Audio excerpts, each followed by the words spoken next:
अब यार इस नैनो को ना एकदम परफेक्ट बनाना है।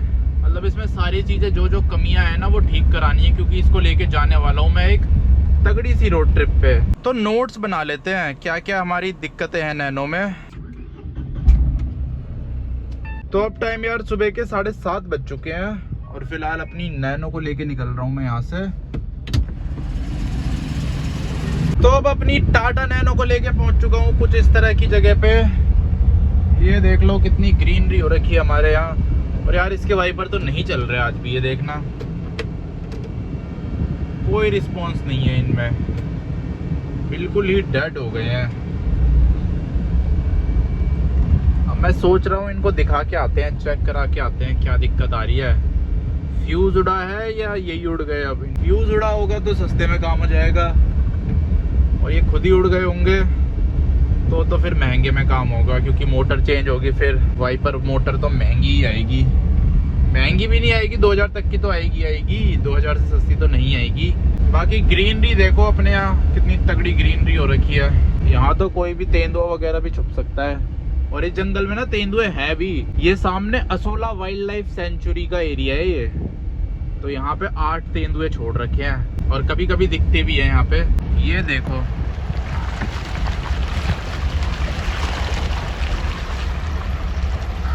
और अब यार इस नैनो को ना एकदम परफेक्ट बनाना है। मतलब इसमें सारी चीज़ें जो जो कमियां हैं ना वो ठीक करानी है, क्योंकि इसको लेके जाने वाला हूँ मैं एक तगड़ी सी रोड ट्रिप पे। मतलब बहुत ही तगड़ी होगी वो मेरे सपनों की रोड ट्रिप है। मतलब मेरा ड्रीम है, ड्रीम वाली रोड ट्रिप करने वाला हूँ अब मैं इससे। अब वो पता नहीं कब होगी वो, लेकिन गाड़ी को तैयार कर देता हूँ ना धीरे धीरे करके। कभी कुछ करा दिया कभी कुछ करा दिया, क्योंकि अगर एकदम से सारी चीज़ें कराऊंगा तो महंगा खर्चा आएगा, इसीलिए धीरे धीरे करा देंगे। सबसे पहले तो लिस्ट बनानी पड़ेगी कि अपनी नैनो में क्या क्या दिक्कतें हैं। इंजन वाइज तो अपनी गाड़ी एकदम बढ़िया है। ऐसा पिकअप और ऐसी परफॉर्मेंस आपको बहुत ही कम नैनो में देखने को मिलेगी जितनी अपनी नैनो में है। इसका क्लच इतना लाइट है क्योंकि मैंने इसकी क्लच प्लेट चेंज कराई थी, उसकी वजह से इसका पिकअप और क्लच जो है वो बहुत लाइट हो रखा है। माइलेज अच्छी नहीं दे रही क्योंकि E20 वाला पेट्रोल है उसकी वजह से, और E20 वाले पेट्रोल पे भी हाईवे पे दे देती है ठीक माइलेज। तो अभी सबसे पहले लिस्ट बनाऊंगा अपनी नैनो में क्या क्या चीजें खराब है। एक तो इसमें मीटर की दिक्कत है जो मैंने बता रखी है, इसका मीटर ऑन रह जाता है गाड़ी बंद करने के बाद भी। आजकल वो दिक्कत कम हो रही है धीरे धीरे करके। अब वो प्रॉब्लम के ना 2 रीजन हो सकते हैं। एक तो ये लॉक हो सकता है, लॉक ढंग से बंद नहीं हो पा रहा तो उसकी वजह से वो लाइट जली रह जा रही है। दूसरा रीजन हो सकता है वायरिंग, कुछ वायरिंग में फॉल्ट है उसकी वजह से ये दिक्कत आ रही है।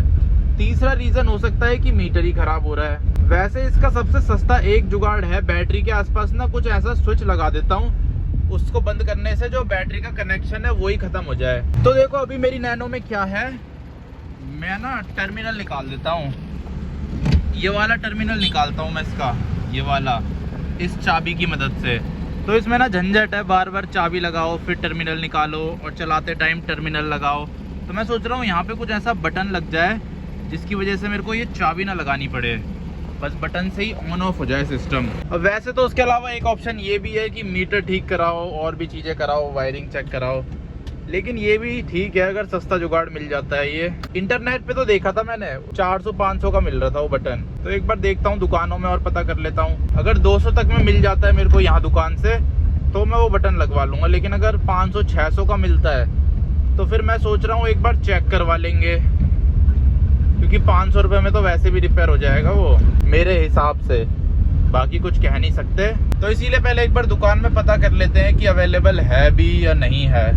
यहाँ मेरे घर के पास ही एक दुकान है जहाँ पे गाड़ियों का स्पेयर पार्ट्स वगैरह मिलता है। नैनो का भी थोड़ा थोड़ा सामान मिल जाता है उस दुकान पे, तो उसी पे जा रहा हूँ अभी फ़िलहाल।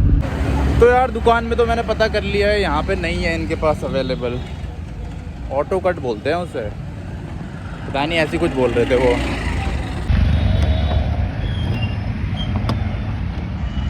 मुझे लग रहा है दुकान पे मुश्किल ही मिलेगा क्योंकि वो इतनी ज़्यादा बिकने वाली चीज़ नहीं है, ऑनलाइन ही मंगाना पड़ेगा। अब घर चलते हैं इसको लेके।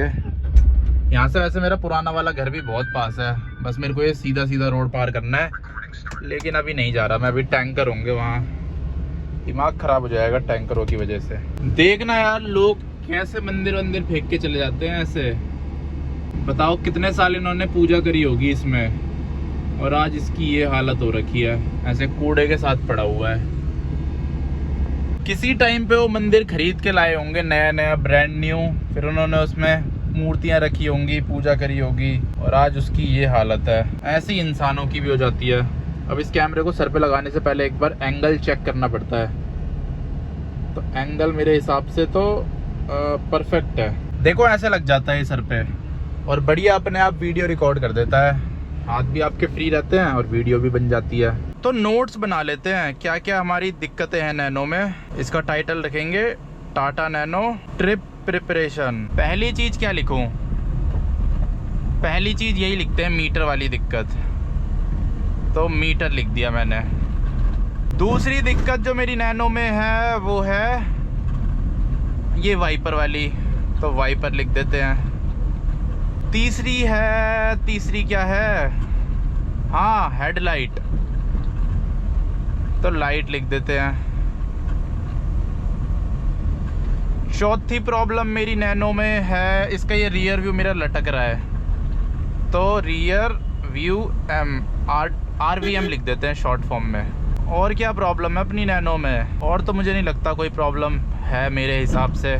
और एक इसका बम्पर सेट कराना है, बम्पर लिख दिया। इसके स्टीयरिंग में दिक्कत है, लेकिन अगर मैं ना भी कराऊँ तो काम चल जाएगा, पर लिख देते हैं, पैसे बचेंगे तो करा देंगे ये भी। उसके अलावा और क्या बचा? और इसकी सर्विस भी करा दूंगा, माइनर सर्विस। उसमें ज़्यादा कुछ चेंज नहीं कराऊंगा, इंजन ऑयल चेंज करा दूंगा, और मैं सोच रहा हूँ इंजेक्टर क्लीन करा दूंगा उसमें। यही दो चीज़ कराऊंगा बस, इंजन ऑयल और इंजेक्टर, क्योंकि सर्विस मैंने अभी कराई थी इसकी कुछ टाइम पहले ही। सर्विस के बाद ये 10,000 नहीं चली है, और ना 1 साल हुआ है उस सर्विस को। इसके अलावा क्या प्रॉब्लम है? इसके अलावा तो मुझे नहीं लगता और कोई प्रॉब्लम है। चलो सोच लेता हूँ थोड़ी देर, जब तक घर आएगा इतने में तो सोच ही लूँगा। हाँ, एक और याद आ गई, हैंड ब्रेक। इसकी हैंड ब्रेक में क्या दिक्कत है? बहुत ऊपर तक लगानी पड़ती है। जो लास्ट का वो आता है ना कट, उस पे इसकी हैंड ब्रेक काम करती है, बाकी नीचे में जो है वो सारे ऐसी है। जब तक लास्ट वाला नहीं लगता ना, एकदम ही ऊपर नहीं हो जाती, तब तक इसकी हैंड ब्रेक काम ही नहीं करती। कभी कभी छूट जाता है ना वो लास्ट वाला कट, तो ये आगे बढ़ने लग जाती है, तो इसीलिए हैंड ब्रेक भी करवानी है। या फिर हो सकता है इसके ब्रेक शूज़ घिस गए और ब्रेक शू भी चेंज कराने पड़े, क्योंकि इसमें ड्रम ब्रेक्स है ना, तो ब्रेकिंग का सारा उसी में मान लो, हैंड ब्रेक में। उसके अलावा AC बढ़िया चल रहा है, पिकअप विकअप सब बढ़िया है, और तो मुझे नहीं लग रहा और कुछ कराने की ज़रूरत है। मेन तो यही चीज़ें होती है, बाकी इंजन बढ़िया है अपनी गाड़ी का, जो कि सबसे ज़्यादा प्लस पॉइंट है इसमें। अगर मैं ये सारी चीज़ें ना भी कराऊँ ना, ऐसी लेके निकल जाऊँ इसको, तो मेरे को इतना भरोसा है इस नैनो में कि ये मेरे को ले आएगी वापस। और इस वाली रोड ट्रिप पे तो यार आपको मज़ा ही आ जाएगा। अरे स्प्लेंडर वाले, जब टच होने वाली है तब हॉर्न बजा रहा है। स्प्लेंडर वाले बहुत आतंक मचाते हैं रोड पे, पर कोई नहीं, मैं भी लेने वाला हूँ जल्दी स्प्लेंडर, फिर मैं भी आतंक मचाऊंगा रोडों पे, जैसे और स्प्लेंडर वाले मचाते हैं। तो इसी के साथ अपनी सोसाइटी आ चुकी है। ये देखो गेट पे क्या लिखा है, outsider cars strictly not allowed to park inside campus. पर मैं तो लगा दूंगा अंदर ही कैंपस के, ये लो, क्योंकि मैं आउटसाइडर नहीं हूँ, मैं इनसाइडर हूँ। अब देखो यहाँ पे मैंने गाड़ी बंद कर दी ना, वैसे तो अभी नहीं चल रहा है इसका मीटर, मैं बोल रहा था ना ठीक हो रहा है धीरे धीरे, ये कार अपने आप रिकवर भी हो जाती है। ये खास चीज़ है मेरी नैनो की। देखो अभी बंद हो रही है, लेकिन फिर भी मैं हटा देता हूँ टर्मिनल, कहीं मेरे घर जाते ही ऑन हो गया वो, फिर बैटरी ड्रेन हो जाएगी सारी की सारी। ऐसे ये लो, ऐसे निकल जाता है। तो अब यार मैं अपने घर में पहुंच चुका हूं, और यहाँ पहुंचते ही मैंने अपने लिए खाना भी बना दिया है, मतलब अभी रख रखा है गैस में, अभी टाइम लगेगा उसको थोड़ा पकने में। ये देखो 2 सीटी आएगी और ये पक जाएगा। और ये देखो कल रात को मैंने ये डोमिनोज के 2 पिज़्ज़ा खा लिए थे यार, आज नहीं खाऊंगा अनहेल्दी कुछ भी, चाहे कुछ भी हो जाए। तो खाना अपना बन के तैयार हो चुका है, ये देख लो, ये अंडे और ये अपने नमकीन चावल। तो अब टाइम यार 10 बजने वाले हैं रात के, और फिलहाल अपनी नैनो को लेके जा रहा हूँ मैं अपने पुराने वाले घर पे। और यार वाइपर ना चलने का तो यार बहुत तगड़ा नुकसान है। अब अभी के टाइम क्या हो रहा है, बारिश तो हो नहीं रही है, देख लो मौसम एकदम बढ़िया है, बारिश नहीं हो रही, पर दिक्कत ये हो रही है जैसे मैं AC चला रहा हूँ ना, तो शीशे के बाहर से भाप जम जा रही है, और फिर मैं वो साफ भी नहीं कर पा रहा क्योंकि वाइपर नहीं चल रहा। और अगर मैं एसी नहीं चला रहा तो अंदर भाप जम जा रही है। तो ये दिक्कत हो रखी है अभी के टाइम पे। वैसे आज मेरे को जाना था दिखाने, लेकिन मैं जा ही नहीं पाया। कल जाऊंगा पक्का 100%। यहाँ तो यार लाइन लग रही है, मैं तो सोच रहा हूँ घुमा ही लो इसे वापस, रैपिडो करके आ जाऊंगा। बहुत लंबी लाइन है और चल भी नहीं रही है, धीरे धीरे चल रही है। चलो घुमाते हैं इसे। तो मैंने तो यार घुमा ली अपनी नैनो इस खटारे से एरिया से। देखना कैसे लाइन लग रखी है, कौन लग रहा है इस लाइन में। बहुत सारे भाई पूछते हैं ना कि आपने क्यों ले रखा है नया वाला घर, पुराने वाले घर में क्यों नहीं रहते। तो एक उसका ये भी रीजन है। और बाइक में इतना नहीं लगता, कार में लगता है। जब तक मेरे पे बाइक थी ना तो मेरे को उस एरिया में इतना कुछ खराबी लगती नहीं थी, थोड़ी बहुत लगती थी, पर ऐसा था कि काम चल जाएगा। लेकिन जब से मैंने ये नैनो खरीदी तब से तो वो एरिया मेरे को ऐसा लगने लग गया है जेल जैसा। वहाँ चाहे आप कितना ही अच्छा घर खरीद लो, कितना ही महंगा घर खरीद लो, सब बेकार है। और वहीं एरिया अच्छा हो ना, वहाँ पे आप छोटा सा भी घर खरीद लो तो वो भी बढ़िया है मेरे हिसाब से तो। और अब ये मेरे नए वाले घर के एरिया के रोड देख लो कितने खाली है, ये देख रहे हो। जन्नत है यार ये एरिया, जन्नत मेरे लिए तो। और खासकर मैं अपने पुराने वाले घर होके आता हूँ ना, तब तो ये और जन्नत लगता है। तो इसी के साथ अपनी प्यारी सोसाइटी आ चुकी है, स्वर्ग आ चुका है, स्वर्ग मेरे लिए। अब देखो रैपिडो कर रहा हूँ, रैपिडो। इसमें भी 20 लोगों ने तो अभी तक एक्सेप्ट नहीं करी है। चलो यार फाइनली एक मिल गया रैपिडो। अब इसमें बैठ के चला जाऊंगा आराम से घर। ये भी सही चीज है वैसे, कुछ चलाने वलाने का झंझट नहीं है, आराम से बस पीछे बैठ जाओ, आप अपने घर पहुंच जाओगे। ये तो मैंने अपनी सोसाइटी के पार्किंग में ही लगा दी नैनो।